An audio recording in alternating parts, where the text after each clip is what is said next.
Solidarity.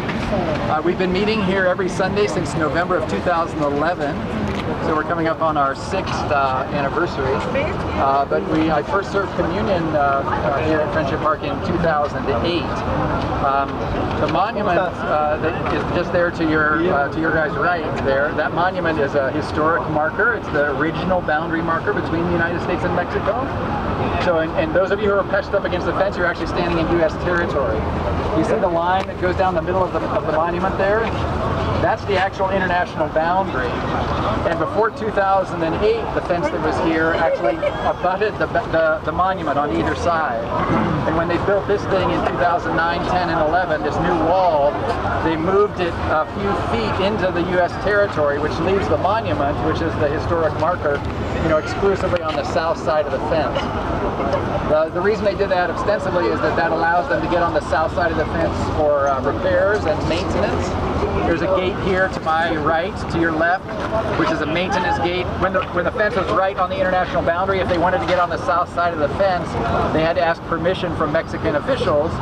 And so by moving the fence into U.S. territory a few feet, that in theory gives them, they have the ability to go on the south side of the fence without leaving the United States. But what that did was it really, as you can see, it obscured many people on the U.S. side come without ever realizing that the monument is here. That monument, as I said, was the very first one put in place at the end of the U.S.-Mexico War, so it's a very historic marker. Some people call this the birthplace of the border, because it was the first place that at the end of the U.S.-Mexico War, the Treaty of Guadalupe Hidalgo designated where the border should be. Right out in Texas, they had a river, a natural boundary, but here west of El Paso, there was no natural boundary, so they had to make a border up. That's what the Treaty of Guadalupe Hidalgo did, and they demarcated that international boundary with these monuments that they spaced, periodically along the length of the border. In the original Binational Commission started here at this location and then worked its way east.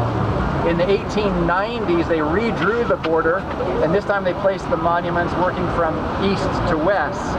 And so now this monument is known as monument number 258, because there are 258 monuments between El Paso, Juarez, and the coast here. And so many people aren't aware that this was the original one, but this was the first one put in place. I have some photos. I'm not sure how well you'll be able to see them.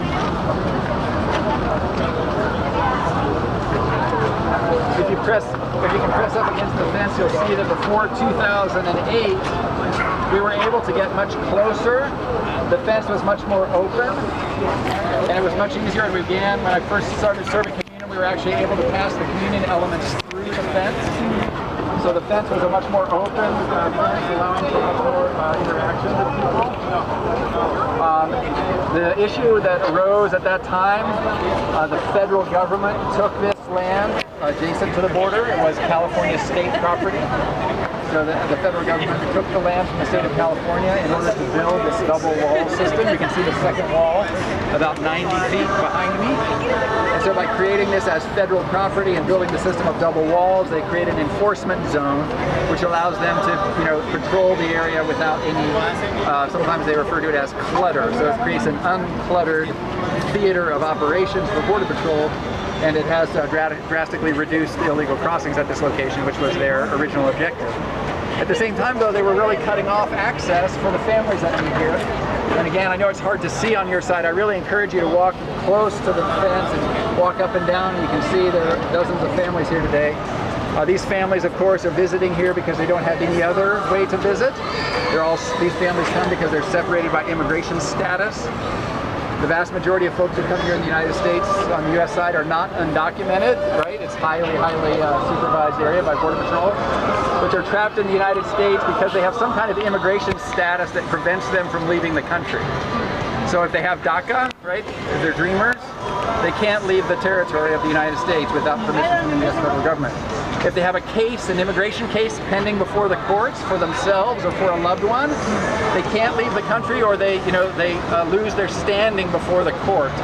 If they're on parole, right? If they leave the country, they violate their parole. Those are all examples why we know hundreds of thousands of people are effectively trapped. They're legally residing in the United States, but they're effectively trapped in the United States. They can't leave the country because of their status.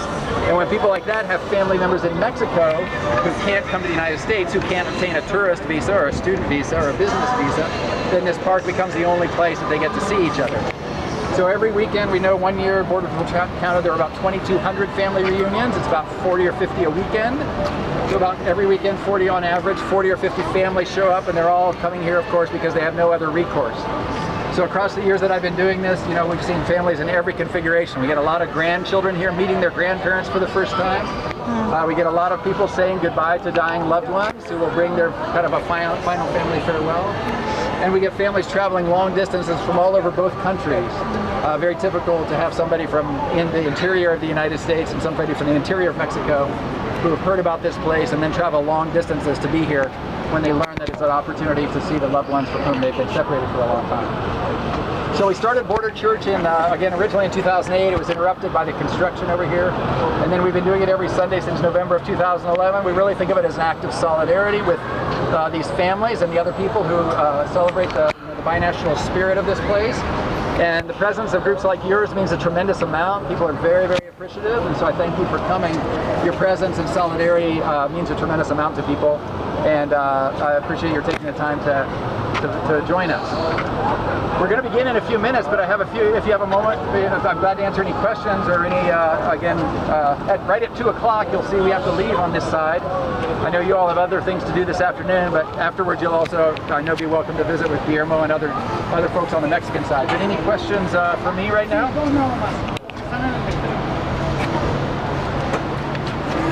Why did you say again that they reinforced the wall? So technically, to pass anything through this across the border is a violation of U.S. customs law. And so when I was serving communion in 2008 and 2009, they told me that yes, the bread and the bread and juice we were passing is contraband in the eyes of U.S. law, which I found rather kind of interesting. But technically, anything passed across the border that's not been inspected by a U.S. customs official is a violation of U.S. customs law. So when we negotiated the re-entry, they actually gave us a choice. They said, well, we can build a barrier, like a railing at about 8 feet, and people would be able to talk like this, but they wouldn't be able to reach. Or they said, we'll put a thick mesh on the fence so people can come up close and personal, but they won't be able to pass anything through. So we chose the mesh. So if you go down to the east, you'll see there is now a spot that Border Patrol has made available where people can also stand at a certain distance. There's a family down there visiting right now, so if you walk down that way, you'll see them. So many families will choose some combination of both. They'll visit for a little while like this where they can see each other clearly, and then they'll come over here to where the mesh is to be up close and touch fingertips and kind of be more intimate. But yeah, customs law and passing things back and forth. And Border Patrol insists that drugs and other contraband, real contraband, has been passed across the border at this location. I don't doubt that that's true, though that's not been my experience here. Other questions? So you can cross one bill of $20, please, for the other side to here. This is Hector. Or 100 bill, please, and that's it. Hector's been joining us for many months now. Hector, when were you last in the United States? 13 years ago. 2004. Yes. Yeah, so you've been back in Tijuana for many years now. Yeah? Yes, for many years. Yeah, where were you in the United States? I was crossing every single day to the Chula Vista. Yeah. I was studying the ESL, Yeah. English second language. Yes. After that, I was studying the language art. Yeah. I finished language art. Yeah. After that, I was studying GED. Yes. But I couldn't finish the GED because I was crossing the tourist visa. Yes. So one day the inspector canceled my visa. Gotcha. I can cross anymore. Yeah. So it's so sad for me, but yeah. I have to stay here. So Hector's family is in Tijuana. Many other people who you'll meet if you introduce yourselves around are from other parts of Mexico, but when they're deported to Mexico, if they have family, especially in Southern California, instead of returning all the way to their home in the interior of Mexico, they'll stay in Tijuana so that their family can come to visit them in Tijuana. So Tijuana faces a huge crisis. Really, it's kind of refugee resettlement in reverse. Several 100,000 people have been deported to Tijuana over the last decade, and many of them have no history in Tijuana. Many of them haven't been in Mexico for a very long time, and you can imagine the trauma and the trials and challenges that accompany getting repatriated to a country that you haven't lived in for many, many years. So all of those are some of the dynamics that are at play here with the families in the park. So, well, great. Well, again, thank you for coming. Where are you all from? Where's is it a scattered group or? Minnesota. All right. Yeah. Ohio. Okay. Well, welcome. You're a long way. We keep telling folks around here that you guys on the U.S.-Canada border have it better figured out. We are pushing the idea that they should create a binational park here. There are a couple of binational parks on the U.S.-Canada border. Like if you go to Peace Arch Park, Vancouver, Washington, Vancouver, British Columbia, where people can actually come in and hang out together in the same park. So we have if you go to our website, friendshippark.org, or we have a change.org petition, or just trying to promote this idea that really they could create a common space here as well, under supervision of law enforcement, of course. But our real long-term vision is that this should be a binational park, the way it was intended when they put the monument there. You're standing on a cement plaza, you can see half the circles in the United States and half the circles in Mexico. I mean, the place was designed as a binational venue, so we're kind of pushing the idea that it should someday return to its, original intent.